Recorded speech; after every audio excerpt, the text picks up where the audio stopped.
اليوم راح نلعب ماينكرافت ولكن مو اي ماينكرافت، ما راح نلعب ماينكرافت الجديد الممل المخيس القرف اليوم راح نلعب ماينكرافت الاو جي، ماينكرافت القديمه، ماينكرافت لما كانت ماينكرافت. مين والله اذكر ايام حصه الحاسب يا اخوان، غير موقع فرايف يعني اوكي هذا له احترامه وتقديره، ولكن يعني ماينكرافت في حصه الحاسب كنت دائما العبها يا اخوان.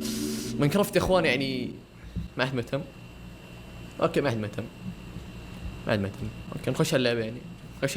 خش اللعبه اوكي يلا نخش. Here we go again. نسخة 1.3.2 النسخة اللي لعب فيها دحوم 3 ساعات. في أول مقطع له ماينكرافت يا أخوان. يا أخي شوف المنيو يا أخي، في حاجة في المنيو، تجذب كذا خلينا نشوف المنيو الجديد، حق ماينكرافت الحين. هي بالله شوف، هي بالله هذا منيو، ايش المنيو ذا المعفن يا رجال؟ ايش الخلفية التعبانة ذي؟ اوكي قفلت المكيف، اتوقع انه ازعج اهلكم، ما ادري تبغون نخلي المكيف خلفيه؟ يا اخوان ولا لا؟ اكتبوا لي في التعليقات اذا تبغون نخلي المكيف يعني زي الخلفيه كذا ايش قاعد يقول الزبده؟ ما طقعت والله الكرسي والله